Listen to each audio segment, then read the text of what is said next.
आज की इस वीडियो में हम करेंगे विजन आईएएस मंथली मैगजीन जुलाई 2025 का इंटरनेशनल रिलेशंस। इस वीडियो में हम इंटरनेशनल रिलेशंस के यह सभी टॉपिक को कवर करेंगे। India United kingdom comprehensive economic and trade agreement. Bharat और ब्रिटेन ने comprehensive economic and trade agreement समझौता साइन किया है, जिसे संक्षेप में CETA कहते हैं। यह दोनों देशों की साझेदारी को एक नया और मजबूत आयाम देता है। अब जान लेते हैं इस समझौते से जुड़ी कुछ और खास बातें। भारत और ब्रिटेन ने विजन 2035 नाम की योजना भी अपनाई है। इसके जरिए अगले 10 सालों तक दोनों देश अर्थव्यवस्था, तकनीक, रक्षा, जलवायु, स्वास्थ्य और शिक्षा के क्षेत्र में मिलकर काम करेंगे।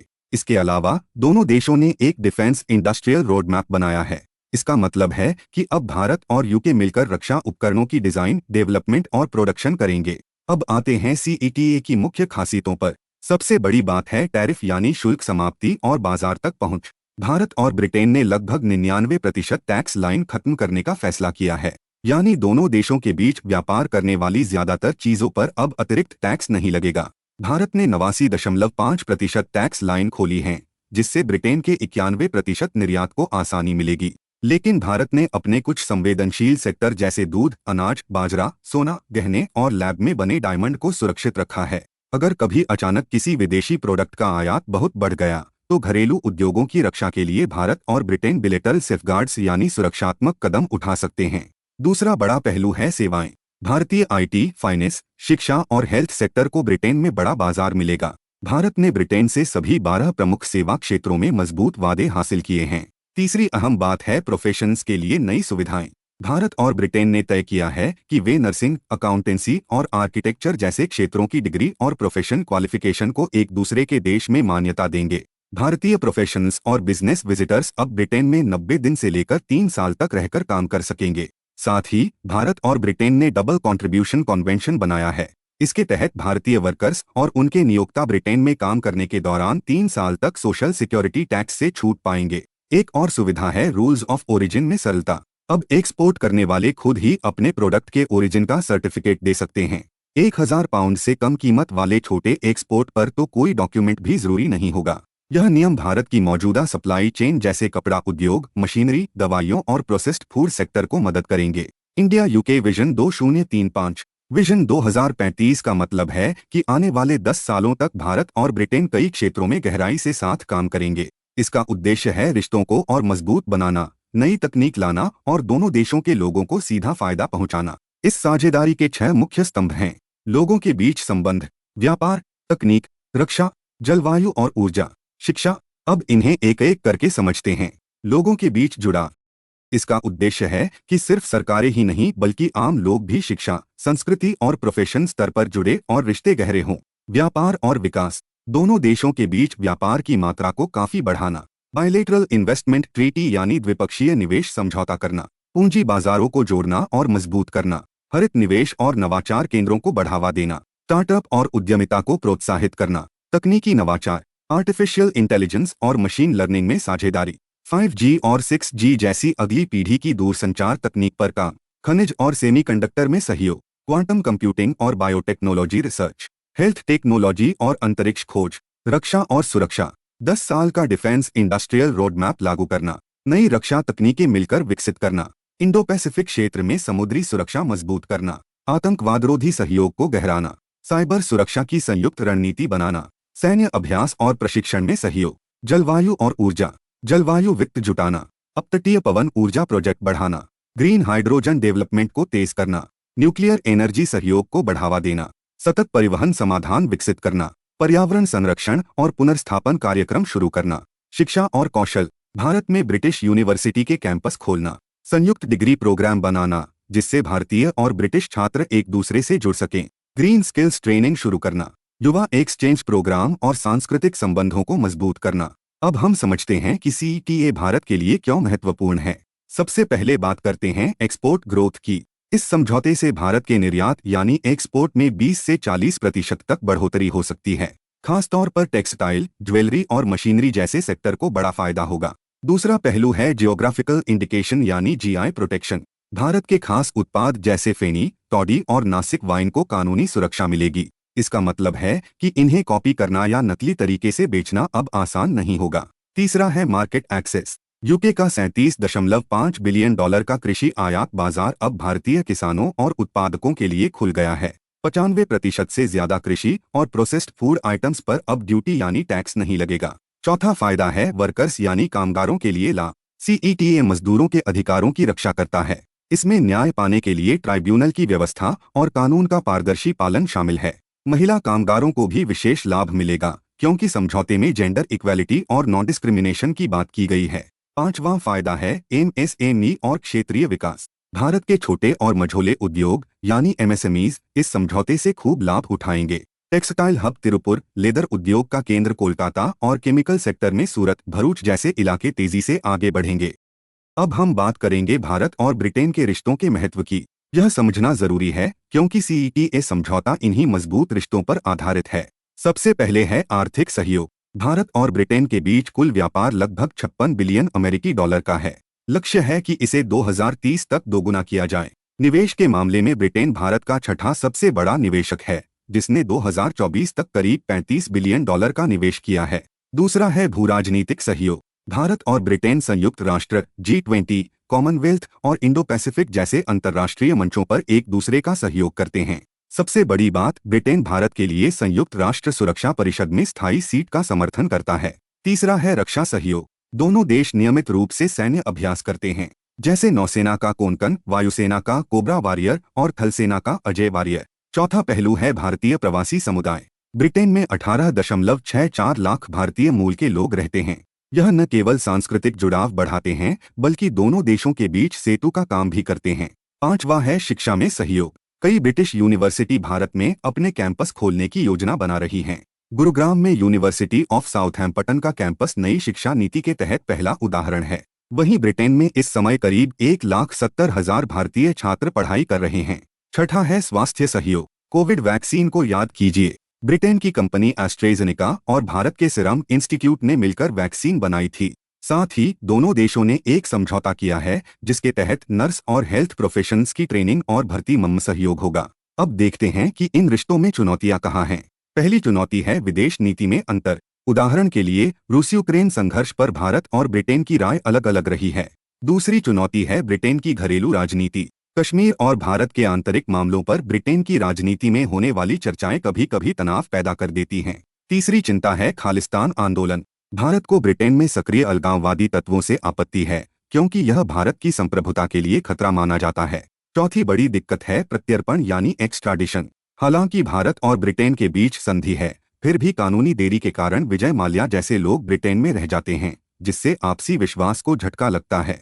अंत में समझते हैं कि यह सब हमें किस ओर ले जाता है।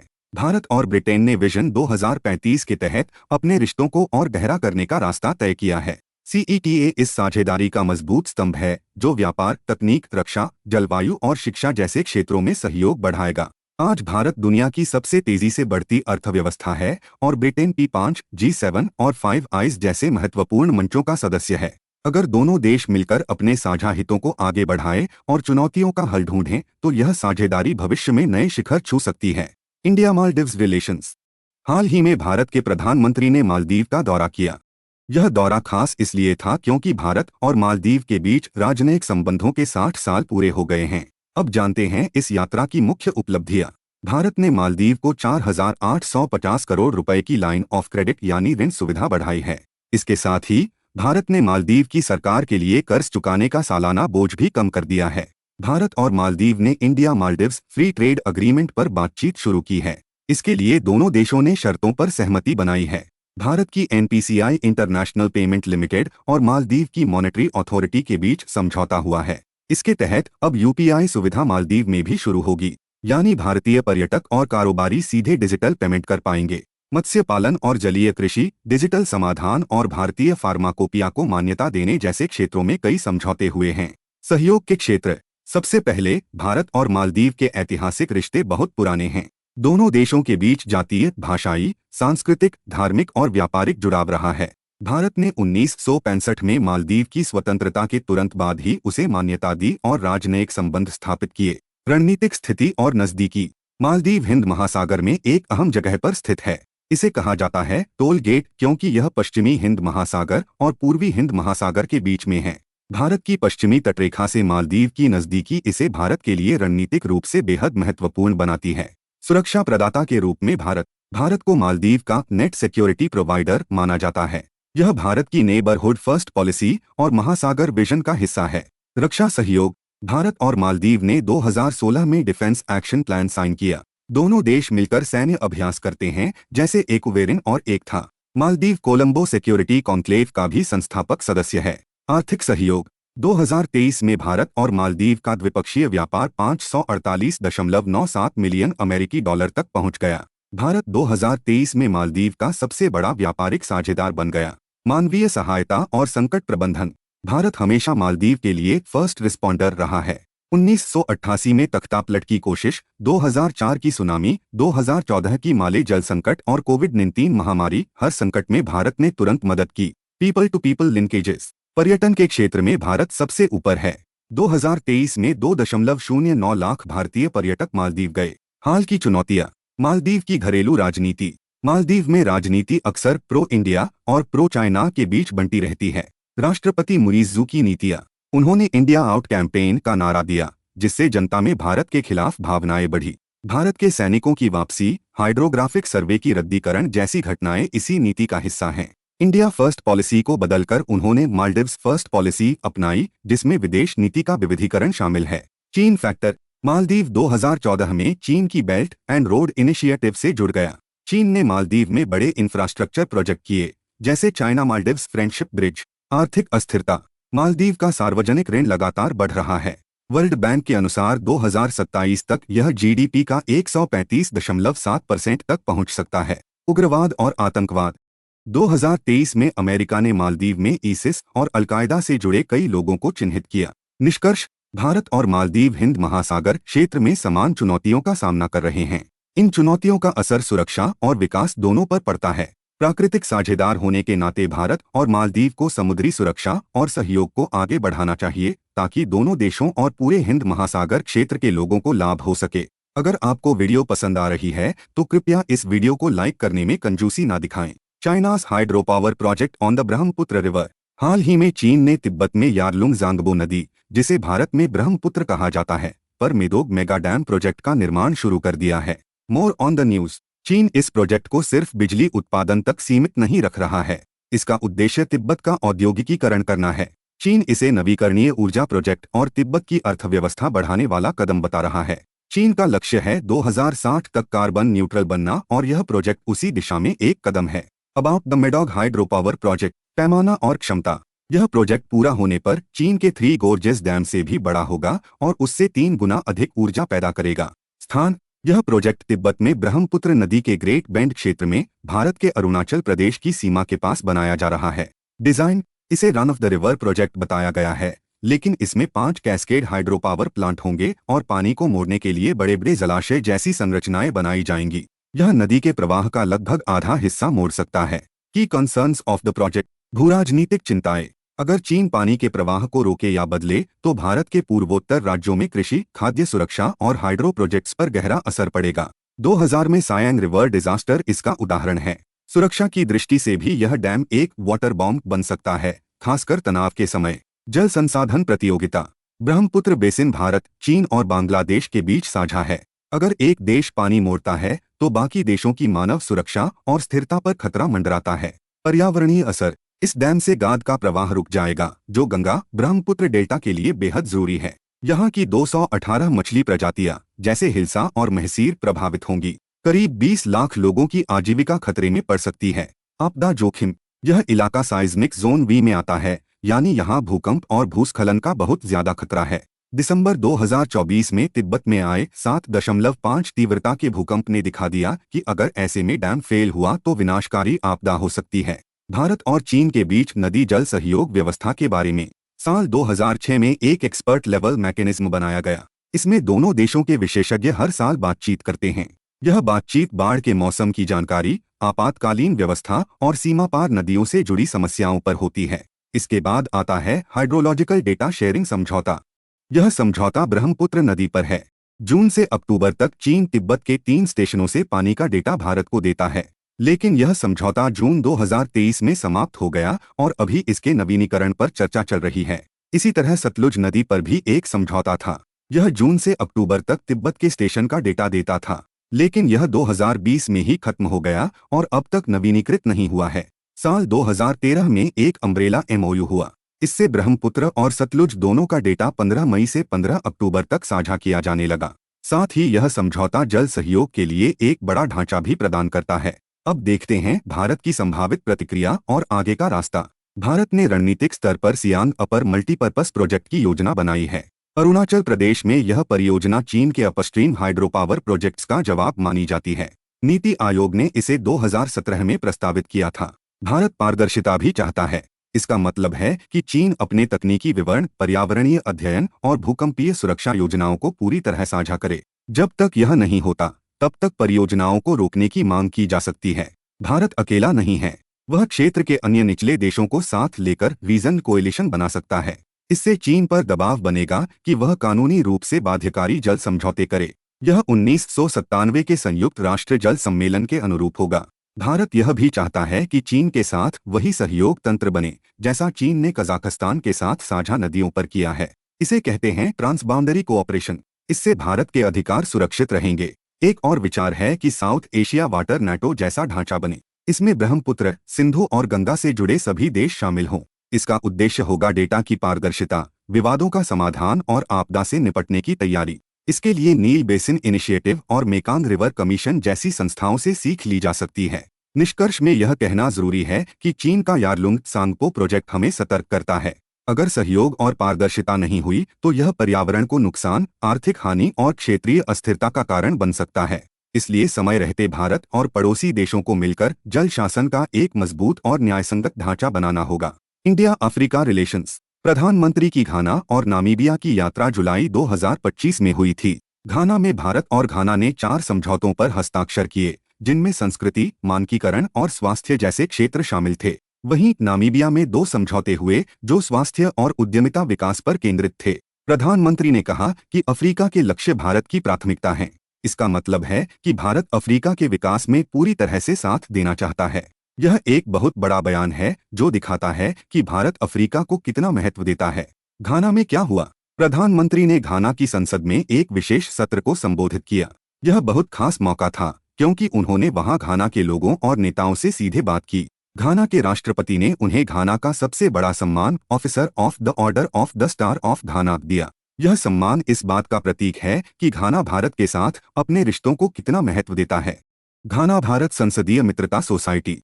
इस यात्रा में एक और खास बात हुई। घाना और भारत ने एक संसदीय मित्रता सोसाइटी बनाने का फैसला किया। इसका मतलब है कि दोनों देशों की संसदें और करीब आएंगी। इससे दोनों देशों के बीच नीतियों और योजनाओं पर बेहतर तालमेल होगा। साथ ही दोनों देशों ने अपने रिश्तों को व्यापक साझेदारी यानी कॉम्प्रिहेंसिव पार्टनरशिप तक ले जाने का फैसला किया। यह एक तरह से गहरी दोस्ती का वादा है जिसमें हर क्षेत्र में सहयोग बढ़ेगा। भारत की अफ्रीका नीति। भारत की अफ्रीका नीति बहुत खास है। यह पुराने रिश्तों पर आधारित है लेकिन आज की जरूरतों को ध्यान में रखती है। भारत अफ्रीका के साथ बराबरी का रिश्ता रखता है। इसका मतलब है कि हम वही करते हैं जो अफ्रीकी देश चाहते हैं।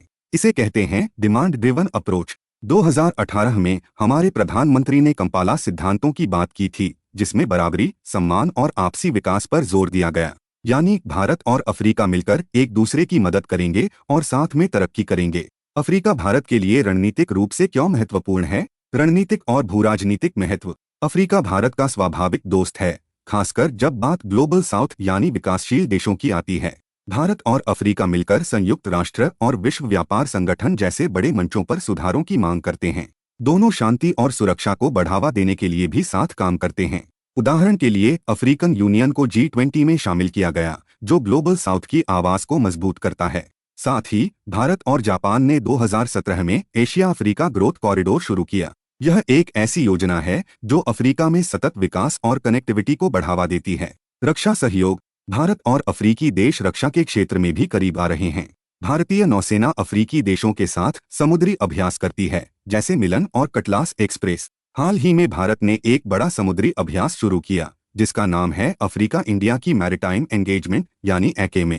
इसके अलावा इंडियन ओशन रिम एसोसिएशन और इंडियन ओशन कमीशन जैसे संगठनों के जरिए भी सहयोग बढ़ रहा है। आर्थिक महत्व। अफ्रीका एक युवा और तेजी से शहरीकरण करने वाला बाजार है। वहाँ कोबाल्ट, मैंगनीज और रेयर अर्थ जैसे खनिज प्रचुर मात्रा में हैं, जो भारत के मैन्युफैक्चरिंग और हरित ऊर्जा के लिए जरूरी हैं। अफ्रीका में दुनिया का 48% कोबाल्ट और 47% मैंगनीज है। भारत अफ्रीका का तीसरा सबसे बड़ा व्यापारिक साझेदार है। हम अफ्रीका को मिनरल फ्यूल, खाद्य पदार्थ और दवाइयाँ भेजते हैं और वहाँ से हमें कच्चा तेल, हीरे और तांबा मिलता है। बाजार तक पहुँच। भारत ने सबसे पहले कम विकसित देशों को duty free tariff preference scheme के जरिए अपने बाजार में बिना टैक्स के व्यापार की सुविधा दी। इससे अफ्रीकी देशों को भारत में अपने उत्पाद बेचने में आसानी होती है। भारत की सॉफ्ट पावर। भारत अपनी सॉफ्ट पावर के जरिए अफ्रीका में बहुत पसंद किया जाता है। भारतीय तकनीकी और आर्थिक सहयोग कार्यक्रम और भारतीय सांस्कृतिक संबंध परिषद की स्कॉलरशिप्स से अफ्रीकी छात्रों को मदद मिलती है। साथ ही ई विद्या भारती और ई आरोग्य भारती जैसे प्रोग्राम्स के जरिए टेली एजुकेशन और टेलीमेडिसिन की सुविधा कई अफ्रीकी देशों तक पहुंच रही है। तकनीकी सहयोग। डिजिटल कनेक्टिविटी भारत और अफ्रीका के बीच एक नया रिश्ता बना रही है। भारत ने अपनी इंडिया स्टैक तकनीकों को अफ्रीकी देशों के साथ साझा किया है। उदाहरण के लिए मॉरिशस में यूपीआई और रुपे कार्ड की शुरुआत हुई। यह डिजिटल लेन देन को आसान बनाता है। ऊर्जा सुरक्षा। अफ्रीका में सौर ऊर्जा के लिए 10 टेरावाट, पवन ऊर्जा के लिए 100 गीगावाट और जियोथर्मल ऊर्जा के लिए 15 गीगावाट की संभावना है। भारत ने इंटरनेशनल सोलर एलायंस बनाया, जो अफ्रीका में मिनी ग्रिड और सौर ऊर्जा प्रोजेक्ट्स को बढ़ावा देता है। ग्लोबल सोलर फैसिलिटी और स्टार सी इनिशिएटिव जैसे प्रोग्राम्स इसके उदाहरण हैं। भारत अफ्रीका संबंधों में चुनौतियां। परियोजनाओं में देरी। भारत ने अफ्रीका में कई बुनियादी ढांचा और क्षमता निर्माण की परियोजनाओं को शुरू किया है, लेकिन इनमें अक्सर देरी हो जाती है। इसका कारण है जटिल प्रक्रियाएं, फंडिंग में देरी और अफ्रीका के दूरदराज इलाकों में सामान पहुंचाने की समस्याएं। उदाहरण के लिए सड़कें, स्कूल या अस्पताल बनाने में समय लग जाता है, जिससे दोनों पक्षों को परेशानी होती है। वैश्विक मंचों पर कम प्रतिनिधित्व। अफ्रीकी देशों को संयुक्त राष्ट्र सुरक्षा परिषद जैसे बड़े वैश्विक मंचों पर स्थायी जगह नहीं मिली है। भारत और अफ्रीका दोनों ग्लोबल साउथ की आवाज को मजबूत करना चाहते हैं, लेकिन अफ्रीकी देशों का कम प्रतिनिधित्व एक बड़ी चुनौती है। इससे उनकी बात को वैश्विक स्तर पर उतना महत्व नहीं मिल पाता। अन्य देशों से प्रतिस्पर्धा। भारत अफ्रीका में क्षमता निर्माण और कम ब्याज वाले ऋण देता है, जो बहुत सराहा जाता है। लेकिन चीन जैसे देश बहुत तेजी से और बड़े पैमाने पर निवेश करते हैं। उनके पास ज्यादा पैसा और तेजी से काम करने की क्षमता है, जिसके सामने भारत को अपनी रणनीति को और मजबूत करना पड़ता है। सुरक्षा और राजनीतिक अस्थिरता। अफ्रीका के कुछ हिस्सों जैसे साहेल और हॉर्न ऑफ अफ्रीका में राजनीतिक अस्थिरता, संघर्ष और आतंकवाद की समस्या है। यह भारत के लिए चुनौती है, क्योंकि वहां काम करने वाले भारतीय कर्मचारियों और निवेश की सुरक्षा खतरे में पड़ सकती है। इससे भारत को अपने प्रोजेक्ट्स को लागू करने में सावधानी बरतनी पड़ती है। इस मैगजीन का 8वां भाग कल्चर की वीडियो आप हमारे चैनल पर देख सकते हैं। इसका लिंक आपको हमारे आई बटन, डिस्क्रिप्शन बॉक्स या एंड स्क्रीन में भी मिल जाएगा। India, Latin American and Caribbean countries times. हमारे प्रधानमंत्री ने जुलाई 2025 में त्रिनिदाद और टोबैगो, अर्जेंटीना और ब्राजील की यात्रा की और रियो डी जनेरियो में 17वें ब्रिक्स शिखर सम्मेलन में हिस्सा लिया। यह यात्रा भारत और इन देशों के बीच दोस्ती को और मजबूत करने का एक बड़ा कदम था। त्रिनिदाद और टोबैगो ने प्रधानमंत्री को अपने सबसे बड़े नागरिक सम्मान order of the Republic of Trinidad and Tobago से नवाजा। भारत ने वहां की छठी पीढ़ी के भारतीय मूल के लोगों के लिए ओसीआई कार्ड की सुविधा बढ़ाने की घोषणा की। इससे उनकी भारतीय जड़ों से जुड़ाव और मजबूत होगा। लैटिन अमेरिका और कैरिबियाई देशों के साथ भारत के संबंधों का महत्व। रणनीतिक महत्व। रक्षा सहयोग। भारत और ब्राजील ने रक्षा सहयोग को बढ़ाया है। दोनों देश जॉइंट डिफेंस कमेटी की बैठकों और 2+2 राजनीतिक सैन्य वार्ता के जरिए काम कर रहे हैं। यह दोनों देशों की सेनाओं को और करीब लाता है। महत्वपूर्ण खनिजों की सुरक्षा। भारत की कंपनी काबिल ने अर्जेंटीना में कैमियन के साथ 5 लिथियम ब्लॉक हासिल करने का समझौता किया। यह भारत की पहली लिथियम खनन परियोजना है। अर्जेंटीना, चिली और बोलीविया, जिन्हें लिथियम ट्रायंगल कहा जाता है, दुनिया के 75% से ज्यादा लिथियम भंडार रखते हैं। यह भारत की हरित ऊर्जा के लिए बहुत जरूरी है। खाद्य सुरक्षा। लैटिन अमेरिका भारत के लिए खाद्य तेल और दालों का बड़ा आपूर्तिकर्ता है। खासकर अर्जेंटीना भारत को सोयाबीन तेल जैसे खाद्य तेलों की आपूर्ति करता है। आर्थिक और व्यापारिक संबंध। व्यापार और निवेश। 2023-24 में भारत और लैक देशों के बीच कुल व्यापार 35.73 बिलियन अमेरिकी डॉलर तक पहुंचा। पिछले 15 सालों में भारतीय कंपनियों ने वहां 12 बिलियन डॉलर का निवेश किया, खासकर आईटी, दवाइयां, ऊर्जा, खनन और कृषि रसायन जैसे क्षेत्रों में। भारत का मर्कोसर के साथ एक प्रेफरेंशियल ट्रेड एग्रीमेंट भी है। ऊर्जा सुरक्षा। भारत वेनेजुएला, मैक्सिको और ब्राजील से कच्चा तेल आयात करता है, जो इस क्षेत्र से उसके कुल आयात का 30% है। जलवायु परिवर्तन और नवीकरणीय ऊर्जा। भारत ने कैरिकॉम को सौर, नवीकरणीय ऊर्जा और जलवायु परिवर्तन से जुड़े प्रोजेक्ट्स के लिए $140 मिलियन की लाइन ऑफ क्रेडिट दी। कैरिकॉम कैरिबियाई देशों का एक संगठन है जो आर्थिक एकीकरण को बढ़ावा देता है। साथ ही भारत ब्राजील के साथ बायोफ्यूल रिसर्च और उत्पादन के लिए बायोफ्यूचर प्लेटफॉर्म के जरिए काम कर रहा है। क्षेत्रीय और बहुपक्षीय मंचों पर सहयोग। भारत, अर्जेंटीना और ब्राजील G20, ब्रिक्स, इप्सा और G4 जैसे समूहों में मिलकर काम करते हैं। मरकोसर क्या है? मरकोसर का पूरा नाम है साउदर्न कॉमन मार्केट। यह लैटिन अमेरिका में एक क्षेत्रीय संगठन है जिसका गठन 1991 में हुआ था। इसका उद्देश्य है वस्तुओं, सेवाओं, पूंजी और लोगों की मुक्त आवाजाही को बढ़ावा देना। सदस्य देश: अर्जेंटीना, बोलीविया, ब्राजील, पैराग्वे और उरुग्वे। वेनेजुएला को फिलहाल निलंबित किया गया है। सहयोगी सदस्य: Chile, Colombia, Ecuador, Guyana, Panama, Peru और सूरीनाम। मुख्यालय: मॉन्टेविडियो, उरुग्वे। भारत के लिए मरकोसर का महत्व। भारत का मरकोसर के साथ एक प्रेफरेंशियल ट्रेड एग्रीमेंट है जिसके तहत व्यापार को आसान बनाने के लिए कुछ उत्पादों पर टैरिफ कम किए गए हैं। यह भारत को लैटिन अमेरिका के बड़े बाजार तक पहुंचने में मदद करता है। चुनौतियां: चीन का प्रभाव। चीन ने लैटिन अमेरिका के साथ बहुत मजबूत रिश्ते बनाए हैं। साल 2000 से अब तक उनका व्यापार 35 गुना बढ़ गया है। यह भारत के लिए एक बड़ी चुनौती है क्योंकि चीन के पास ज्यादा संसाधन और तेजी से काम करने की क्षमता है। क्षेत्रीय एकीकरण में कमजोरी। मरकोसर के अंदर ही कुछ देशों में मतभेद हैं। उदाहरण के लिए ब्राजील और उरुग्वे अलग अलग द्विपक्षीय समझौते करना चाहते हैं और अर्जेंटीना ने संगठन छोड़ने की धमकी दी है। इससे भारत के साथ सहयोग में दिक्कत आती है। उच्च परिवहन लागत। भारत और लैटिन अमेरिका के बीच की भौगोलिक दूरी बहुत ज्यादा है। डायरेक्ट हवाई और शिपिंग रूट्स की कमी के कारण व्यापार महंगा हो जाता है। विदेश नीति में कम प्राथमिकता। भारत की विदेश नीति में लैटिन अमेरिका को अक्सर कम महत्व दिया जाता है। इसे भारत की विदेश नीति के 3 संकेंद्रित घेरों में सबसे बाहरी घेरे में रखा जाता है। अन्य चुनौतियां: भाषा का अंतर और लैटिन अमेरिका में प्रभावशाली भारतीय डायस्पोरा की कमी भी सहयोग को सीमित करती है। आगे की राह: राजनीतिक सहयोग बढ़ाए। भारत को उच्चस्तरीय वार्ताओं को नियमित करना चाहिए और लैटिन अमेरिका को अपनी विदेश नीति में प्राथमिकता देनी चाहिए। आर्थिक संबंध मजबूत करें। टैरिफ कम करके, नियमों को सरल करके और मुक्त व्यापार समझौतों को बढ़ावा देकर भारत और मरकोसर के बीच निवेश को बढ़ाया जा सकता है। कनेक्टिविटी बढ़ाए। डायरेक्ट शिपिंग रूट्स, हवाई मार्ग और हवाई मालवाहक कॉरिडोर बनाकर परिवहन लागत को कम किया जा सकता है। तकनीकी सहयोग बढ़ाए। भारत अपनी तकनीकी ताकत का उपयोग करके लैटिन अमेरिका के संसाधनों के साथ नवीकरणीय ऊर्जा, कृषि, IT और जलवायु अनुकूलन में सहयोग कर सकता है। निजी क्षेत्र को प्रोत्साहन। व्यापार मिशनों, नेटवर्किंग मंचों और निवेश प्रोत्साहनों के जरिए भारतीय और लैटिन अमेरिकी कंपनियों को एक दूसरे में निवेश के लिए प्रेरित करना चाहिए। India Brazil. हाल ही में जुलाई 2025 में हमारे प्रधानमंत्री ने ब्राजील की यात्रा की। इस दौरान उन्हें ब्राजील का सबसे बड़ा नागरिक सम्मान grand collar of the national order of the southern cross दिया गया।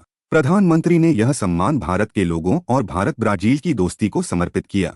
यह यात्रा दोनों देशों के रिश्तों के लिए एक बड़ा कदम थी। यात्रा के दौरान हुए प्रमुख समझौते: अंतर्राष्ट्रीय आतंकवाद और संगठित अपराध के खिलाफ सहयोग। यह समझौता दोनों देशों को आतंकवाद और सीमापार अपराध से लड़ने में मदद करेगा। खासकर अप्रैल 2025 में पहलगाम आतंकी हमले के बाद ब्राजील के राष्ट्रपति ने भारत के प्रति समर्थन और एकजुटता दिखाई। डिजिटल परिवर्तन के लिए बड़े पैमाने पर डिजिटल समाधानों का आदान प्रदान। भारत अपनी डिजिटल तकनीकों जैसे इंडिया स्टैक को ब्राजील के साथ साझा करेगा। इससे डिजिटल क्षेत्र में सहयोग बढ़ेगा। गोपनीय जानकारी का आदान प्रदान और सुरक्षा। यह समझौता दोनों देशों के बीच संवेदनशील जानकारी को सुरक्षित रखने में मदद करेगा। नवीकरणीय ऊर्जा, कृषि अनुसंधान और बौद्धिक संपदा पर समझौता। ब्राजील की एम्ब्रापा और भारत की काउंसिल ऑफ एग्रीकल्चरल रिसर्च मिलकर नवीकरणीय ऊर्जा और कृषि में नई तकनीकों पर काम करेंगे। साथ ही बौद्धिक संपदा के क्षेत्र में भी सहयोग होगा। व्यापार, वाणिज्य और निवेश की निगरानी के लिए मंत्रिस्तरीय तंत्र। यह एक नया तंत्र बनाया गया है जो व्यापार और निवेश को बढ़ाने के लिए काम करेगा। दोनों देशों ने अगले 5 सालों में $20 बिलियन का द्विपक्षीय व्यापार लक्ष्य रखा है। अगले दशक के लिए प्राथमिकता वाले क्षेत्र: रक्षा और सुरक्षा। दोनों देश संयुक्त सैन्य अभ्यास, तकनीक हस्तांतरण और रक्षा व्यापार को बढ़ाएंगे। खाद्य और पोषण सुरक्षा। ब्राजील भारत के लिए सोयाबीन तेल और अन्य कृषि उत्पादों का बड़ा आपूर्तिकर्ता है। दोनों देश खाद्य सुरक्षा को मजबूत करेंगे। ऊर्जा परिवर्तन और जलवायु परिवर्तन। भारत और ब्राजील नवीकरणीय ऊर्जा जैसे बायोफ्यूल और ग्रीन हाइड्रोजन में सहयोग करेंगे। भारत ने ब्राजील के साथ बायोफ्यूचर प्लेटफॉर्म के तहत बायोफ्यूल अनुसंधान को बढ़ावा देने का वादा किया है। इस मैगजीन का 7वां भाग साइंस एंड टेक्नोलॉजी की वीडियो आप हमारे चैनल पर देख सकते हैं। इसका लिंक आपको हमारे आई बटन डिस्क्रिप्शन बॉक्स यह एंड स्क्रीन में भी मिल जाएगा। ब्रिक्स रियो दे जनेरो डिक्लेरेशन। जुलाई के 6 से 7 2025 को ब्राजील के रियो डी जनेरियो में हुए 17वें ब्रिक्स शिखर सम्मेलन में नेताओं ने रियो डी जनेरियो घोषणा पत्र पर हस्ताक्षर किए। इसका शीर्षक था वैश्विक दक्षिण सहयोग को मजबूत करना, अधिक समावेशी और सतत शासन के लिए। यह घोषणा पत्र ब्रिक्स देशों की प्रतिबद्धता को दर्शाता है कि वे एक साथ मिलकर वैश्विक व्यवस्था को और निष्पक्ष बनाएंगे। ब्रिक्स शिखर सम्मेलन की मुख्य बातें। भागीदारी। यह पहला ब्रिक्स शिखर सम्मेलन था जिसमें 11 पूर्ण सदस्य देश और 10 साझेदार देश शामिल हुए। इसके अलावा 8 अन्य देशों और कई अंतर्राष्ट्रीय संगठनों के प्रतिनिधियों ने भी हिस्सा लिया। इंडोनेशिया को ब्रिक्स का पूर्ण सदस्य बनाया गया। Belarus, Bolivia, Kazakhstan, Cuba, Nigeria, Malaysia, Thailand, Vietnam, Uganda और उज्बेकिस्तान को ब्रिक्स साझेदार देश बनाया गया। सामाजिक रूप से निर्धारित बीमारियों के उन्मूलन के लिए साझेदारी। ब्रिक्स ने सामाजिक रूप से निर्धारित बीमारियों को खत्म करने के लिए एक साझेदारी शुरू की। ये बीमारियां गरीबी, असमानता और खराब रहन-सहन की स्थिति से जुड़ी हैं, जो सतत विकास में बड़ी बाधा हैं। इसका लक्ष्य है वैश्विक दक्षिण में स्वास्थ्य असमानताओं को कम करना और संसाधनों को जुटाकर एकजुट होकर काम करना। जलवायु वित्त पर ब्रिक्स नेताओं का ढांचा घोषणा पत्र। इस घोषणा पत्र में अगले 5 सालों के लिए जलवायु परिवर्तन से लड़ने के लिए संसाधन जुटाने की योजना बनाई गई है। यह विकासशील देशों के लिए सस्ती और समय पर जलवायु वित्त सुनिश्चित करने और निष्पक्ष ऊर्जा परिवर्तन का समर्थन करता है। ब्रिक्स ने 2025 में ब्राजील में होने वाले कॉप 30 जलवायु सम्मेलन और 2028 में भारत में प्रस्तावित कॉप 33 की मेजबानी का समर्थन किया। कृत्रिम बुद्धिमत्ता के वैश्विक शासन पर घोषणा पत्र। ब्रिक्स ने एआई के जिम्मेदार विकास और उपयोग के लिए सिद्धांत तय किए। इनमें शामिल हैं डिजिटल संप्रभुता, संयुक्त राष्ट्र के तहत बहुपक्षीय सहयोग, निष्पक्ष प्रतिस्पर्धा, समान डेटा शासन और पर्यावरण के लिए टिकाऊ, नैतिक और भरोसेमंद एआई का विकास। ब्रिक्स जलवायु वित्त ढांचा घोषणा पत्र। जलवायु वित्त का लक्ष्य। यह घोषणा पत्र विकसित देशों से कहता है कि वे विकासशील देशों के लिए 2035 तक हर साल $300 बिलियन अमेरिकी डॉलर का जलवायु वित्त उपलब्ध कराएं। साथ ही 2025 तक हर साल $100 बिलियन जुटाने के अपने पुराने वादे को पूरा करें। इसका मतलब है कि विकासशील देशों को जलवायु परिवर्तन से लड़ने के लिए अधिक संसाधन मिलेंगे, जैसे सौर ऊर्जा, हवा ऊर्जा या बाढ़ रोकने की परियोजनाओं के लिए। नवीन वित्तीय उपकरण। घोषणा पत्र में नए वित्तीय तरीकों को बढ़ावा देने की बात है, जैसे ब्लेंडेड फाइनेंस, सरकारी और निजी पूंजी को मिलाकर परियोजनाओं को फंड करना। गारंटी और बीमा जोखिम कम करने के लिए। थीम आधारित बॉन्ड, जैसे ग्रीन बॉन्ड, जो पर्यावरण परियोजनाओं के लिए पैसा जुटाते हैं। विदेशी मुद्रा जोखिम कम करना, व्यापार और निवेश को आसान बनाने के लिए। नीतिगत प्रोत्साहन, सरकारों को ऐसी नीतियां बनाने के लिए प्रेरित करना जो जलवायु परियोजनाओं को समर्थन दें। Tropical forest forever fund.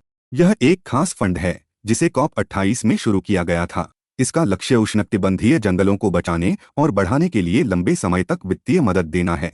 यह फंड हर साल लगभग $4 बिलियन जुटाने का लक्ष्य रखता है। इसमें सरकारी और निजी पूंजी का मिश्रण होगा। जिन देशों में उष्णकटिबंधीय और उपोष्णकटिबंधीय जंगल हैं, उन्हें उनके संरक्षित जंगल क्षेत्र के आधार पर भुगतान मिलेगा।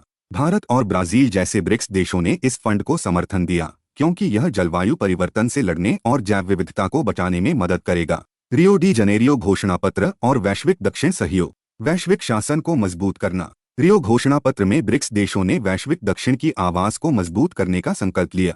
यह विकासशील देशों को वैश्विक निर्णय लेने की प्रक्रियाओं में अधिक भागीदारी देने की मांग करता है। संयुक्त राष्ट्र के प्रमुख पदों का चयन पारदर्शी और समावेशी होना चाहिए, जिसमें सभी क्षेत्रों और लिंगों का उचित प्रतिनिधित्व हो। यह संयुक्त राष्ट्र सुरक्षा परिषद में व्यापक सुधार की मांग करता है, जिसमें भारत और ब्राजील की अधिक भूमिका का समर्थन किया गया है। बहुध्रुवीय दुनिया और वैश्विक दक्षिण की भूमिका। घोषणा पत्र कहता है कि वैश्विक दक्षिण सकारात्मक बदलाव का एक बड़ा चालक है। आज दुनिया में कई चुनौतियां हैं, जैसे भूराजनीतिक तनाव, आर्थिक मंदी, तेजी से तकनीकी बदलाव और संरक्षणवादी नीतियां। ऐसे में ब्रिक्स देश वैश्विक दक्षिण को एकजुट करके इन समस्याओं का समाधान करना चाहते हैं। ब्रेटन वुड्स संस्थानों में सुधार। ब्रिक्स ने विश्व बैंक और अंतर्राष्ट्रीय मुद्रा कोष जैसे ब्रेटन वुड्स संस्थानों में सुधार की मांग की। इनके शासन ढांचे को अधिक समावेशी और योग्यता आधारित करना चाहिए। कर्मचारियों के चयन में विविधता को बढ़ावा देना चाहिए। व्यापार व्यवस्था। घोषणा पत्र में एक नियमाधारित, पारदर्शी, निष्पक्ष, समावेशी और गैर भेदभावपूर्ण वैश्विक व्यापार व्यवस्था का समर्थन किया गया, जिसमें विश्व व्यापार संगठन मुख्य भूमिका में हो। ब्रिक्स ने एक तरफा टैरिफ और गैर टैरिफ उपायों पर चिंता जताई जो व्यापार को बाधित करते हैं। अंतर्राष्ट्रीय आर्थिक सहयोग। ब्रिक्स ने 2030 तक के लिए ब्रिक्स आर्थिक साझेदारी रणनीति को अंतिम रूप देने पर जोर दिया। न्यू डेवलपमेंट बैंक में ब्रिक्स मल्टीलेटरल गारंटी पायलट शुरू करने पर चर्चा हुई, जो निवेश में जोखिम कम करने में मदद करेगा।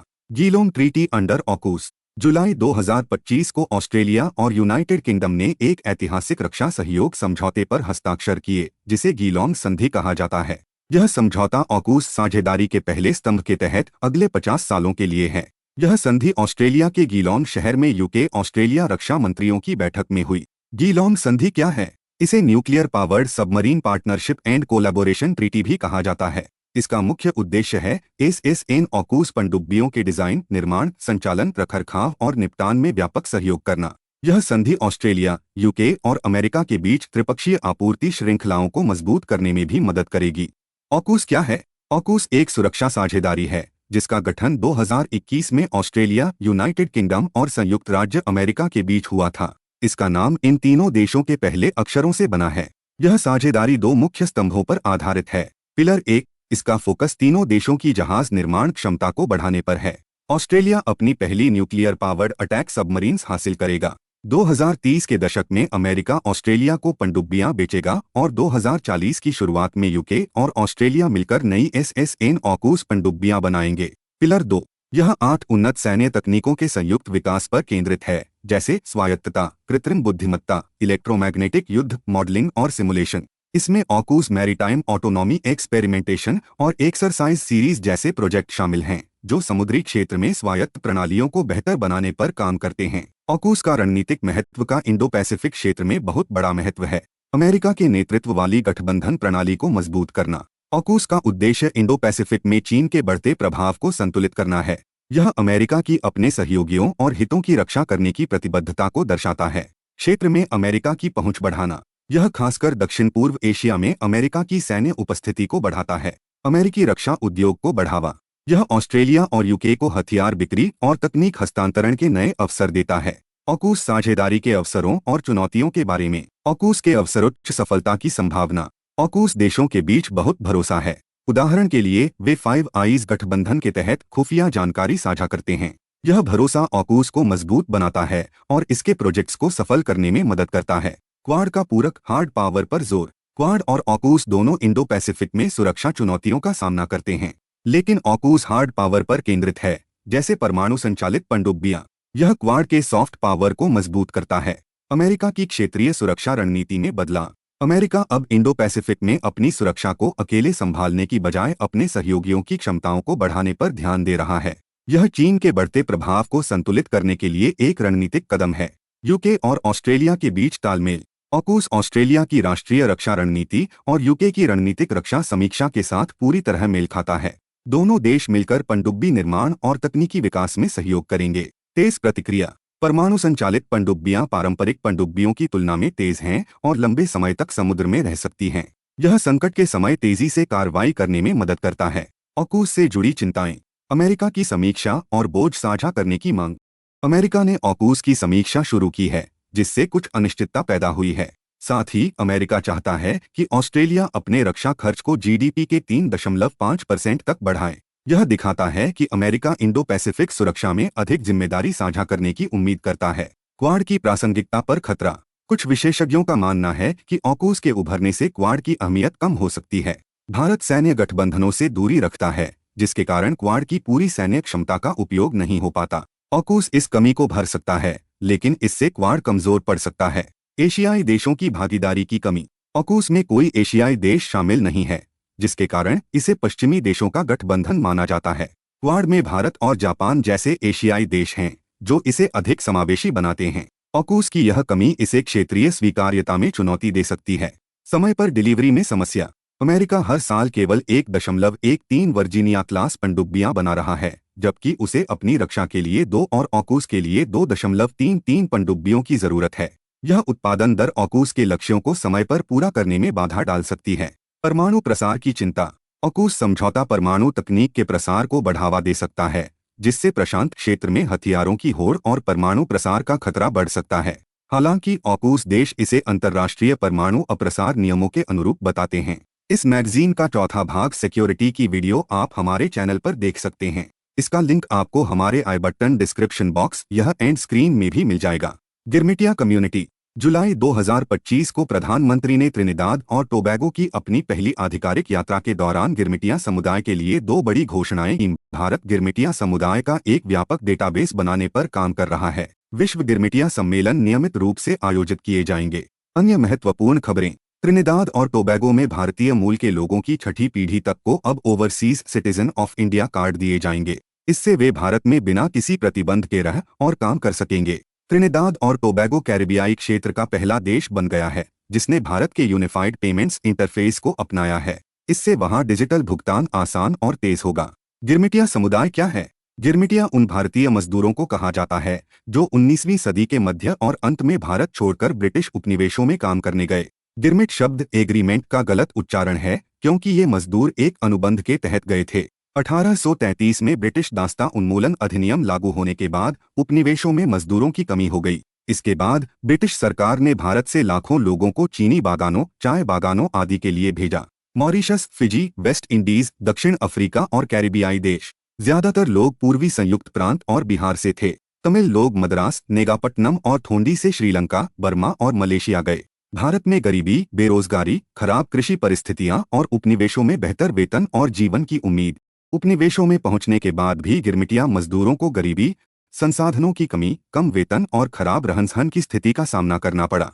भारत के लिए गिरमिटिया समुदाय का महत्व। गहरे सांस्कृतिक संबंध। गिरमिटिया समुदाय ने उन देशों में भारतीय संस्कृति को जीवित रखा जहां वे बसे। वे मॉरिशस, गुयाना, त्रिनिदाद और टोबैगो और सूरीनाम जैसे देशों में बहुसंख्यक समूह बन गए। त्योहार। फिजी में रामलीला और दिवाली। त्रिनिदाद और टोबैगो में होसे उत्सव। लोकगीत और संगीत। फिजी और सूरीनाम में उत्तर भारतीय लोकगीत जैसे कहरवा, बिरहा, लोरिक और फरुहाई लोकप्रिय हैं। संगीत वाद्ययंत्र जैसे धनताल, ढोलक, हारमोनियम और दंदाताल का उपयोग। भाषा। हिंदी, भोजपुरी और अवधी मॉरिशस, फिजी और सूरीनाम में बोली जाती हैं। इससे भारतीय संस्कृति का स्थानीय संस्कृति के साथ मिश्रण हुआ। राजनीतिक महत्व। गिरमिटिया समुदाय भारत की सॉफ्ट पावर कूटनीति को बढ़ाता है। ये लोग संयुक्त राष्ट्र, विश्व व्यापार संगठन जैसे मंचों पर भारत का समर्थन करते हैं। कई गिरमिटिया देशों में भारतीय मूल के लोग शीर्ष पदों पर हैं, जैसे मॉरिशस के प्रधानमंत्री नवीन चंद्र रामगुलम, त्रिनिदाद और टोबैगो की प्रधानमंत्री कमला प्रसाद बिसेसर। आर्थिक महत्व। गिरमिटिया समुदाय दान, सूचना आदान प्रदान, नवाचार में निवेश और विकास परियोजनाओं का समर्थन करता है। उदाहरण, मॉरिशस भारत में प्रत्यक्ष विदेशी निवेश का 17% हिस्सा देता है। Kaladan multimodal transit transport project. जुलाई 2025 को केंद्रीय बंदरगाह, नौवहन और जलमार्ग मंत्री श्री सर्बानंद सोनोवाल ने घोषणा की कि KMTTP 2027 तक पूरी तरह से चालू हो जाएगा। यह परियोजना भारत के पूर्वी बंदरगाहों से म्यांमार और फिर उत्तर पूर्वी भारत तक माल ढुलाई के लिए एक नया रास्ता बनाएगी। KMTTP क्या है? KMTTP एक ऐसी परियोजना है जिसे भारत और म्यांमार ने मिलकर शुरू किया। इसका उद्देश्य भारत के पूर्वी बंदरगाहों से म्यांमार के सिटवे बंदरगाह और फिर उत्तर पूर्वी भारत तक सामान पहुंचाने के लिए समुद्री, नदी और सड़क मार्ग परिवहन व्यवस्था बनाना है। फ्रेमवर्क समझौता 2008 में हस्ताक्षर हुआ। नोडल मंत्रालय, विदेश मंत्रालय, Bharat. Project development consultant, inland waterways authority of India. लागत 484 मिलियन अमेरिकी डॉलर। परिवहन के हिस्से। कोलकाता से सिटवे बंदरगाह तक 539 किलोमीटर का समुद्री रास्ता।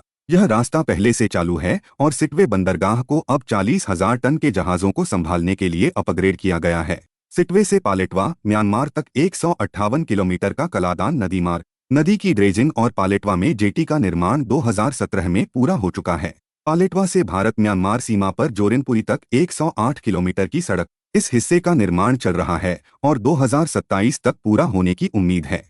KMTTP का भारत के लिए महत्व। उत्तर पूर्वी क्षेत्र की भौगोलिक अलगाव को खत्म करना। उत्तर पूर्वी भारत केवल 21 किलोमीटर चौड़े चिकन स्नेक के जरिए बाकी भारत से जुड़ा है और चारों तरफ अंतर्राष्ट्रीय सीमाओं से घिरा है। KMTTP इस क्षेत्र को म्यांमार के रास्ते कोलकाता से जोड़ेगा, जिससे कनेक्टिविटी आसान होगी। भारत की एक्ट ईस्ट नीति के साथ तालमेल। 2014 में शुरू की गई एक्ट ईस्ट नीति भारत को अपने पड़ोसी देशों, खासकर दक्षिण पूर्व एशिया से जोड़ने पर केंद्रित है। KMTTP इस नीति को मजबूत करता है। लागत और समय में कमी। कोलकाता से आइजोल तक सामान पहुंचाने का समय और लागत 50% से ज्यादा कम हो जाएगी। उदाहरण के लिए, यह दूरी 1328 किलोमीटर कम हो जाएगी। NER को बिजनेस हब बनाना। यह परियोजना व्यापार को बढ़ावा देगी और निर्यातोन्मुख उद्योगों जैसे विनिर्माण और कृषि प्रसंस्करण को स्थापित करने में मदद करेगी। सिटवे के पास पोनाग्युन टाउन में 1000 एकड़ में स्पेशल इकोनॉमिक जोन बनाया जा रहा है, जो व्यापार को और बढ़ाएगा। उत्तर पूर्वी क्षेत्र के लिए अन्य कनेक्टिविटी परियोजनाएं। भारत म्यांमार थाईलैंड त्रिपक्षीय राजमार्ग। यह मणिपुर के मोरेह को थाईलैंड के माई सोट से म्यांमार के रास्ते जोड़ेगा। यह दक्षिण पूर्व एशिया के साथ व्यापार और कनेक्टिविटी बढ़ाएगा। Bharat Bangladesh inland water transit and trade protocol. यह दोनों देशों के बीच नदी मार्गों पर माल और यात्री परिवहन को आसान बनाता है। अन्य परियोजनाएं। BBIN मोटर व्हीकल समझौता। बांग्लादेश, भूटान, भारत और नेपाल के बीच सड़क परिवहन को बढ़ावा देता है। चटगाम और मोंगला बंदरगाहों का उपयोग। भारत और बांग्लादेश के बीच एक समझौता ज्ञापन के तहत इन बंदरगाहों का उपयोग व्यापार के लिए किया जा रहा है। इस मैगजीन का पहला भाग पॉलिटी एंड गवर्नेंस की वीडियो आप हमारे चैनल पर देख सकते हैं। इसका लिंक आपको हमारे आई बटन डिस्क्रिप्शन बॉक्स यह एंड स्क्रीन में भी मिल जाएगा। US decides to pull out of UNESCO. 22 जुलाई 2025 को अमेरिका ने घोषणा की कि वह यूनेस्को से बाहर निकल रहा है। यह फैसला 31 दिसंबर 2026 से लागू होगा। अमेरिका ने इसके लिए यूनेस्को के वोक और विभाजनकारी सामाजिक सांस्कृतिक मुद्दों को बढ़ावा देने और इजरायल विरोधी रुख को कारण बताया। यह अमेरिका का तीसरा निकास है। पहला 1984 में रीगन प्रशासन और दूसरा 2017 में ट्रंप प्रशासन के दौरान। यह ट्रंप के दूसरे कार्यकाल में दूसरी बार है। इसके साथ ही अमेरिका ने विश्व स्वास्थ्य संगठन से भी बाहर निकलने और फिलिस्तीन रिलीफ एजेंसी की फंडिंग में भारी कटौती के कदम उठाए हैं। अमेरिका के बाहर निकलने का प्रभाव। बजटीय प्रभाव। अमेरिका यूनेस्को के कुल बजट का लगभग 8% देता है। यूनेस्को की डायरेक्टर जनरल ऑद्रे अजोले ने कहा कि संगठन ने पहले से ही फंडिंग के अन्य स्रोत बढ़ाए हैं, इसलिए कर्मचारियों की छंटनी की जरूरत नहीं पड़ेगी, लेकिन संसाधन कम होंगे। फिर भी यह यूनेस्को के शिक्षा, संस्कृति और होलोकॉस्ट शिक्षा जैसे कार्यक्रमों को प्रभावित कर सकता है। भूराजनीतिक प्रभाव। अमेरिका के बाहर निकलने से चीन जैसे देशों का प्रभाव बढ़ सकता है। 2017 में जब अमेरिका ने यूनेस्को छोड़ा था, तब चीन सबसे बड़ा वित्तीय दानदाता बन गया था। 2023 में अमेरिका के फिर से शामिल होने का कारण भी था कि वह चीन के बढ़ते प्रभाव को संतुलित करना चाहता था। अब यह खाली जगह फिर से चीन को फायदा दे सकती है। बहुपक्षीय सहयोग पर प्रभाव। अमेरिका का यह कदम वैश्विक सहयोग और बहुपक्षीय संस्थानों में विश्वास को कमजोर कर सकता है। यूनेस्को की डायरेक्टर जनरल ने कहा कि यह फैसला बहुपक्षीयता के सिद्धांतों के खिलाफ है। यह अमेरिका के अपने सहयोगियों और विश्व धरोहर स्थलों जैसे कार्यक्रमों को भी नुकसान पहुंचा सकता है। उदाहरण के लिए, अमेरिका में यूनेस्को के 26 विश्व धरोहर स्थल जैसे statue of liberty, Yosemite national park अंतर्राष्ट्रीय फंडिंग से वंचित हो सकते हैं। यूनेस्को क्या है? यूनेस्को संयुक्त राष्ट्र की एक विशेष एजेंसी है। उद्देश्य शिक्षा, विज्ञान और संस्कृति के जरिए देशों के बीच सहयोग को बढ़ावा देकर शांति और सुरक्षा सुनिश्चित करना। मुख्यालय पेरिस, फ्रांस। सदस्य 194 सदस्य देश और 12 सहयोगी सदस्य। मुख्य पहल और reports. Global education monitoring report शिक्षा की प्रगति को ट्रैक करता है। World trends in freedom of expression and media development अभिव्यक्ति की स्वतंत्रता और मीडिया पर नजर रखता है। यूनेस्को विश्व धरोहर स्थल विश्व की सांस्कृतिक और प्राकृतिक धरोहरों को संरक्षित करता है। Man and the biosphere programme जैव विविधता और सतत विकास को बढ़ावा देता है। Group of friends. हाल ही में 2025 में भारत ने एक बार फिर GOF की बैठक में अपनी प्रतिबद्धता दोहराई है। भारत ने कहा कि वह UN शांति सैनिकों के खिलाफ अपराधों के लिए न्याय सुनिश्चित करने के लिए पूरी तरह से समर्पित है। यह भारत की मजबूत नेतृत्व क्षमता को दिखाता है। सबसे पहले, ग्रुप ऑफ फ्रेंड्स क्या है? यह एक खास पहल है जिसे भारत ने शुरू किया है। इसका मकसद है संयुक्त राष्ट्र यानी UN के शांति सैनिकों के खिलाफ होने वाली हिंसा को रोकना और दोषियों को सजा दिलवाना। UN के शांति सैनिक दुनिया भर में शांति बनाए रखने के लिए काम करते हैं और GOF उनकी सुरक्षा के लिए एक मजबूत कदम है। GOF को साल 2022 में लॉन्च किया गया था, यानी यह अभी नया है, लेकिन बहुत तेजी से महत्वपूर्ण बन गया है। यह संयुक्त राष्ट्र सभ्यता गठबंधन यानी अनाओक का एक अहम हिस्सा है। GOF इस संगठन की रणनीति बनाने और उसे लागू करने में बहुत बड़ी भूमिका निभाता है। यह सुनिश्चित करता है कि शांति सैनिकों के साथ कोई गलत व्यवहार न हो और अगर ऐसा होता है तो दोषियों को सजा मिले। आप इस प्लेलिस्ट से इस महीने के मैगजीन की सभी वीडियो देख सकते हैं। Act for future. हाल ही में जुलाई 2025 में भारत के UN प्रतिनिधि P हरीश ने एक बैठक में कहा कि भारत इस पैक्ट को लागू करने और 2028 में इसके रिव्यू को सफल बनाने के लिए पूरी तरह से प्रतिबद्ध है। उन्होंने UN सिक्योरिटी काउंसिल में सुधार और डिजिटल गवर्नेंस जैसे मुद्दों पर जोर दिया। पैक्ट फॉर द फ्यूचर क्या है? यह एक ऐतिहासिक समझौता है जिसे 2024 में संयुक्त राष्ट्र के समिट ऑफ द फ्यूचर में अपनाया गया। अब इस पैक्ट में क्या क्या शामिल है? इसमें दो मुख्य हिस्से हैं। ग्लोबल डिजिटल कॉम्पैक्ट, यह दुनिया का पहला ऐसा ढांचा है जो डिजिटल सहयोग को बढ़ावा देता है, यानी यह तकनीक और इंटरनेट से जुड़े मुद्दों को बेहतर ढंग से संभालने में मदद करता है। डिक्लेरेशन ऑन फ्यूचर जेनरेशंस, यह हिस्सा भविष्य की पीढ़ियों के कल्याण के लिए काम करता है ताकि आने वाला समय सभी के लिए सुरक्षित और बेहतर हो। इस पैक्ट की खास बात क्या है? यह कई क्षेत्रों में स्पष्ट और ठोस वादे करता है। इसमें मानव अधिकार, महिला सशक्तिकरण और सतत विकास पर बहुत जोर दिया गया है। यह पैक्ट इन 5 मुख्य क्षेत्रों पर काम करता है। यह पर्यावरण और विकास के लिए फंडिंग को बढ़ावा देता है। यह दुनिया में शांति बनाए रखने के लिए काम करता है। यह नई तकनीकों और डिजिटल दुनिया को बेहतर बनाने पर ध्यान देता है। यह युवाओं और आने वाली पीढ़ियों के लिए बेहतर अवसर सुनिश्चित करता है। यह वैश्विक संस्थानों को और प्रभावी बनाने के लिए सुधार लाता है। इंटरनेशनल क्रिमिनल कोर्ट, 2025 में आईसीसी ने यूक्रेन का स्वागत किया, जो इसका 125वां सदस्य देश बना। इसका मतलब है कि यूक्रेन अब रोम संविधान का हिस्सा है और आईसीसी के नियमों का पालन करेगा। सबसे पहले आईसीसी क्या है? यह दुनिया का पहला स्थायी अंतर्राष्ट्रीय कोर्ट है जो बहुत गंभीर अपराधों की जांच करता है और दोषियों को सजा देता है। ये अपराध हैं नरसंहार, युद्ध अपराध, मानवता के खिलाफ अपराध और आक्रामकता का अपराध। यानी यह कोर्ट उन लोगों को जवाबदेह बनाता है जो बड़े पैमाने पर हिंसा या अत्याचार करते हैं। आईसीसी कब और कैसे बना? यह रोम संविधान के तहत बना, जिसे 1998 में अपनाया गया और 2002 में लागू हुआ। रोम संविधान एक तरह का अंतर्राष्ट्रीय समझौता है जो आईसीसी को चलाने का आधार है। क्या भारत इसका हिस्सा है? नहीं, भारत रोम संविधान का सदस्य नहीं है, यानी भारत आईसीसी का हिस्सा नहीं है। आईसीसी का मुख्यालय कहाँ है? इसका मुख्यालय द हेग, नीदरलैंड में है। अगर आपको वीडियो पसंद आ रही है तो आप इस वीडियो को अपने आईएएस की तैयारी कर रहे दोस्तों के साथ शेयर कर सकते हैं। E3 कंट्रीज, हाल ही में E3 देशों ने ईरान को चेतावनी दी कि अगर वह 31 अगस्त 2025 तक परमाणु बातचीत में प्रगति नहीं दिखाता तो वे स्नैपबैक सैंक्शंस लागू कर सकते हैं। यह चेतावनी इसलिए दी गई क्योंकि अमेरिका और ईरान के बीच परमाणु बातचीत रुक गई है। खासकर जून 2025 में ईरान और इजरायल के बीच 12 दिन के युद्ध और अमेरिकी हमलों के बाद ईरान ने अंतर्राष्ट्रीय परमाणु ऊर्जा एजेंसी के साथ सहयोग बंद कर दिया। E3 का कहना है कि ईरान ने JCPOA के नियम तोड़े हैं, जैसे कि 400 किलोग्राम से ज्यादा 60% शुद्ध यूरेनियम जमा करना, जो समझौते की सीमा से बहुत ज्यादा है। अब बात करते हैं स्नैपबैक सैंक्शंस की। यह एक खास प्रावधान है जो 2015 के joint comprehensive plan of action यानी ईरान परमाणु समझौते का हिस्सा है। इस समझौते में कहा गया था कि अगर ईरान अपने परमाणु वादों को तोड़ता है तो उसके खिलाफ संयुक्त राष्ट्र की पुरानी सैंक्शंस फिर से लागू की जा सकती हैं। इसे ही स्नैपबैक कहते हैं क्योंकि यह सैंक्शंस जल्दी और स्वचालित रूप से लागू हो सकती हैं। E3 देश कौन से हैं? E3 यानी यूनाइटेड किंगडम, जर्मनी और फ्रांस। यह तीनों देशों का एक अनौपचारिक समूह है जो विदेशी और सुरक्षा मामलों में एक साथ मिलकर काम करता है। इसका मतलब है कि ये देश आपस में सहयोग करते हैं ताकि वैश्विक मुद्दों पर एक साझा रणनीति बना सकें। E3 की शुरुआत कैसे हुई? यह समूह पहली बार 2003 में तब बना जब अमेरिका ने इराक पर हमला किया था। उस समय यूके, जर्मनी और फ्रांस ने मिलकर इराक के हालात और ईरान के परमाणु जोखिमों से निपटने के लिए एक त्रिपक्षीय रणनीति बनाई। यानी ये देश ईरान के परमाणु कार्यक्रम को नियंत्रित करने और क्षेत्र में स्थिरता लाने के लिए एकजुट हुए।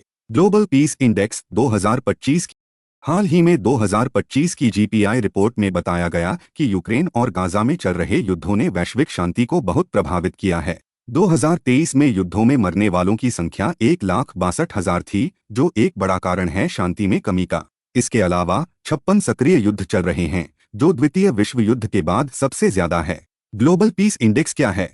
यह एक रिपोर्ट है जो दुनिया के 163 स्वतंत्र देशों और क्षेत्रों में शांति के स्तर को मापती है। यह बताता है कि कौन सा देश कितना शांतिपूर्ण है। इसे बनाने के लिए 23 गुणात्मक और मात्रात्मक संकेतकों का इस्तेमाल होता है, जो 3 मुख्य क्षेत्रों में बंटे हैं। सामाजिक सुरक्षा और संरक्षा का स्तर, इसमें अपराध, हिंसा और सामाजिक स्थिरता जैसे मुद्दे शामिल हैं। घरेलू और अंतर्राष्ट्रीय संघर्ष की स्थिति, इसमें देश के अंदर और बाहर चल रहे युद्ध या झगड़े शामिल हैं। सैन्यीकरण की डिग्री, इसमें हथियार, सेना और सैन्य खर्च जैसे पहलू देखे जाते हैं। अब 2025 GPI की मुख्य बातें क्या हैं? चलिए एक एक करके समझते हैं। इस साल दुनिया में शांति का औसत स्तर और खराब हुआ है। इसका मतलब है कि दुनिया पहले से कम शांतिपूर्ण हो गई है। दक्षिण एशिया, जो दुनिया का दूसरा सबसे कम शांतिपूर्ण क्षेत्र है, में शांति में सबसे ज्यादा कमी आई है। इसमें युद्ध, हिंसा और तनाव जैसे कारण शामिल हैं। रैंकिंग। आइसलैंड फिर से दुनिया का सबसे शांतिपूर्ण देश बना है, जैसा कि यह 2008 से हर साल रहा है।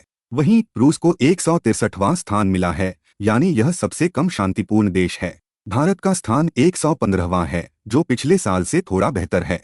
अगर हो सके तो वीडियो को लाइक कर एक अच्छा सा कमेंट जरूर करिए, इससे हमें अच्छी वीडियो बनाने का प्रोत्साहन मिलता है। रेड सी। हाल ही में मई 2025 में हूतियों ने अमेरिका के साथ एक युद्ध विराम किया था, लेकिन उन्होंने कहा कि वे इजराइल से जुड़े जहाजों पर हमले जारी रखेंगे। 2025 में यमन के हूती विद्रोहियों ने लाल सागर में कार्गो जहाजों पर हमले तेज कर दिए। हूती, जो ईरान के समर्थन से काम करते हैं, ने दावा किया कि उन्होंने एटर्निटीसी नामक एक जहाज को डुबो दिया। लाल सागर क्या है? लाल सागर हिंद महासागर के उत्तर पश्चिम में एक सीमांत सागर है। यह दुनिया के सबसे नमकीन समुद्रों में से एक है। इसमें बहुत कम बारिश होती है और कोई नदी इसमें पानी नहीं लाती। यह दो महत्वपूर्ण रास्तों से जुड़ा है। बाब अलमंदेब जलमध्य के रास्ते यह एडन की खाड़ी से जुड़ता है। स्वेज नहर के रास्ते यह भूमध्य सागर से जुड़ता है। लाल सागर के आसपास कौन कौन से देश हैं? इसके पश्चिम में मिस्र, सूडान और इरिट्रिया, उत्तर पूर्व में इजराइल और जॉर्डन और पूर्व में सऊदी अरब और यमन हैं। इसके उत्तरी हिस्से में यह दो भागों में बंटता है, सुएज की खाड़ी और अकाबा की खाड़ी। New Caledonia. जुलाई 2025 में फ्रांस ने न्यू कैलेडोनिया के साथ एक ऐतिहासिक समझौता किया।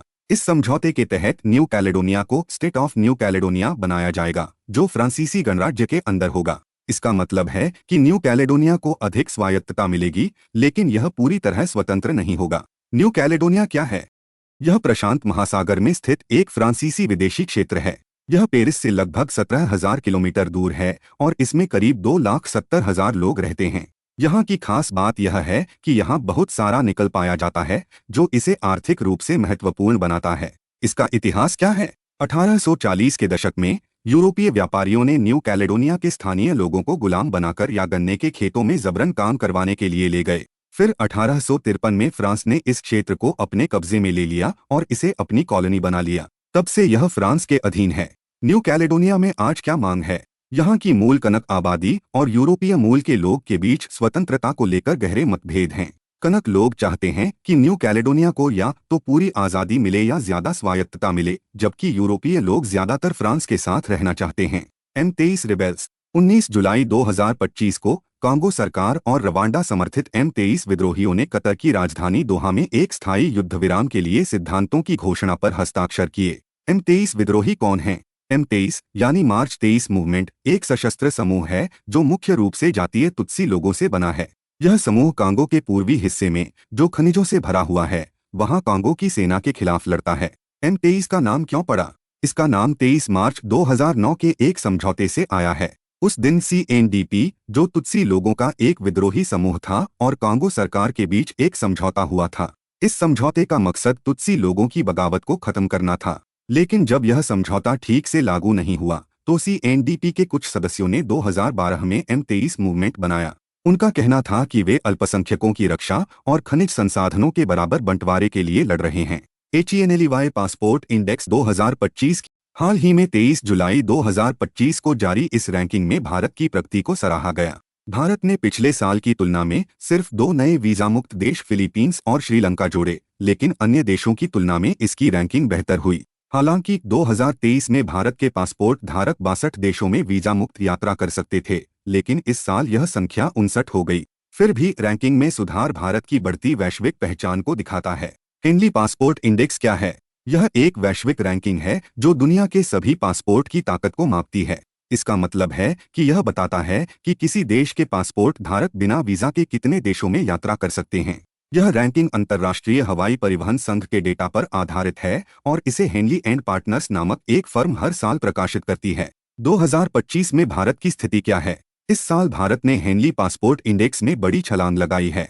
भारत 2024 में 85वें स्थान पर था, लेकिन 2025 में यह 77वें स्थान पर पहुंच गया, यानी भारत ने 8 स्थानों की सुधार किया।